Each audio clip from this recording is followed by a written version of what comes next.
Bonjour et bienvenue, je vous montre dans cette nouvelle vidéo comment on relève les mailles au milieu d'un ouvrage, comme ici le long d'une encolure au point mousse et entre deux pattes de boutonnage pour réaliser un col volant.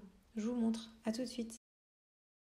Donc j'ai monté un petit échantillon pour faire un petit exemple. Vous avez les petites boucles qui représentent le point mousse du rang précédent et là vous avez les mailles au point de jersey que vous retrouvez sous chacune des petites boucles. Donc nous, on va relever tous les brins de droite de chaque maille au point de jersey. Je glisse simplement mon aiguille sous le brin de droite. Vous le repérez assez facilement puisqu'en fait c'est le brin qui est à droite dessous la petite boucle. Et ici, vous n'avez pas du tout besoin de votre pelote, vous glissez simplement votre aiguille. Et vous allez jusqu'au bout du rang ou en fonction du nombre de mailles indiquées dans votre tutoriel. Et vous allez bien jusqu'à la dernière maille. Donc voilà, vous avez relevé ici toutes vos mailles. Quand vous retournez votre ouvrage, vous allez utiliser simplement votre pelote. Vous tricotez votre premier rang avec toutes les mailles à l'endroit. Et vous les tricotez jusqu'au bout. Les mailles sont un peu serrées, c'est normal, puisque vous les avez relevées directement sur votre ouvrage.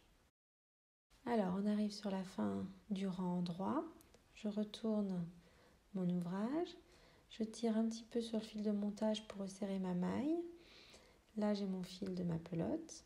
On voit bien les mailles qui ont été relevées et le premier rang en droit que nous venons de tricoter. Donc, maintenant, j'ai un rang envers, je vais tricoter toutes mes mailles à l'envers jusqu'au bout du rang. On termine le rang envers, on tire un petit peu sur le fil de montage pour resserrer la maille. On retourne l'ouvrage, on voit bien les deux premiers rangs que nous venons de tricoter à partir de nos mailles relevées. Je vais monter maintenant quelques rangs supplémentaires et je vous montre ce que ça donne. Voilà à quoi ressemblent les mailles relevées une fois que nous avons tricoté des rangs supplémentaires. Je vous conseille de garder un peu plus de longueur de chaque côté pour réaliser des coutures si besoin. Vous pouvez réaliser aussi des poches avec cette méthode et ici plein d'autres projets.